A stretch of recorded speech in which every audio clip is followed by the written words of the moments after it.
Women empowerment के लिए सबसे पावरफुल लाइन अगर पूरे यूनिवर्स में बोली गई है, वो शिव के द्वारा बोली गई थी माता के लिए, जब वो ये बोलते हैं, शिव बिना शक्ति सबके समान है। जो सुप्रीम मैस्कुलैरिटी जिसको बोलते हैं कि सुप्रीम मैस्कुलाइन एनर्जी है शिव, वो क्या बोलते हैं कि बिना माता के मैं शव के समान हूँ। हमें ये बात समझना चाहिए कि मेल्स ने हमेशा डोमिनेशन दिखाया है फेमिनाइन के ऊपर, पर हमेशा से सुप्रीम फेमिनाइन ही थी। मेल मैस्कुलाइन एनर्जी को रिप्रेजेंट करता है फायर एलिमेंट, फेमिनाइन एनर्जी को रिप्रेजेंट करता है वाटर एलिमेंट। जो मैस्कुलाइन एनर्जी है वो फायर की तरह है कि एकदम से जला और एकदम से बुझा। जो फेमिनाइन एनर्जी है वो वाटर की तरह है। वो जैसे हम पानी को अगर उबालते हैं तो समय लगता है पानी को उबलने में, और जब वो उबालता है तो उसे खत्म होने में भी समय लगता है। भाप बन के उड़ेगा, पानी ठंडा होगा, उसको कंप्लीटली खत्म होने में समय लगता है। जबकि आग जली और बुझी, उसके बाद सिर्फ राख बचती है। पानी को गर्म होने में भी समय लग रहा है और उसे ठंडा होने में भी समय लग रहा है। इसी तरह ये सिर्फ और सिर्फ बात नहीं है, इसी तरह हमारे मेल और फीमेल के हॉर्मोन्स पैटर्न भी काम करते हैं।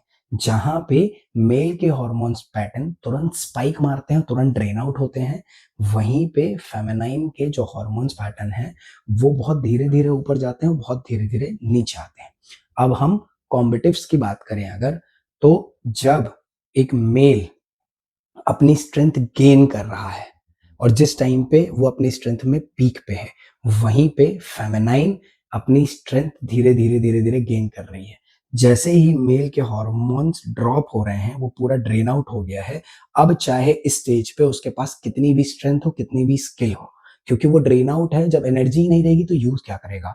यहाँ पे फेमिनाइन अपनी पीक स्ट्रेंथ पे है, तो वो हमेशा अपना डोमिनेंस बना सकती है। इसीलिए एक ट्रेन्ड फाइटर कभी नहीं चाहता कि कोई एक ट्रेन्ड फीमेल या फिर फेमिनाइन एनर्जी से उसका कभी भी सामना हो। अब जहाँ पे मेल कंप्लीटली रिलाय करते हैं एड्रेनलिन और टेस्टोस्टेरोन जैसे हॉर्मोन्स पे, वहीं पे female adrenaline, cortisol, oestrogen, oxytocin जैसे हॉर्मोन्स पे रिलाय करती हैं। एड्रेनलिन क्या करता है, पेन टॉलरेंस बढ़ा देता है ना, उनमें दर्द सहने की क्षमता ज़्यादा होती है। वहीं पे कॉर्टिसोल क्या करता है कि उन्हें बहुत ज़्यादा फोकस रखता है, अलर्ट रखता है, वो बहुत ज़्यादा लंबे समय तक ये चीज़ अपना फोकस रह सकती हैं। एस्ट्रोजन क्या करता है, मसल रिकवरी बहुत फास्ट कर देता है। ऑक्सीटोसिन क्या करता है कि उनकी टैक्टिकल थिंकिंग को बहुत ज़्यादा बूस्ट कर देता है। तो जहां पे मेल कंप्लीटली रिलाय करते हैं एड्रेनलिन और टेस्टोस्टेरोन पे, टेस्टोस्टेरोन अग्रेसिव बनाता है, रॉ स्ट्रेंथ प्रोड्यूस करता है, वहीं पे एड्रेनलिन पेन सहने की क्षमता बढ़ा देता है, पर वो बहुत कम समय के लिए करता है। वहीं पे फेमिनाइन के लिए यही हॉर्मोन्स बहुत देर तक इन चीज़ों को देते हैं, बूस्ट करते हैं।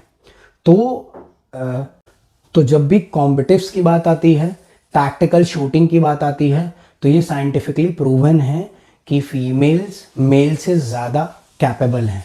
देखिए, आपको बार बार ये चीज़ बोली जाती होगी कि स्ट्रेंथ में लड़कियां लड़कों से हमेशा कमज़ोर होती हैं।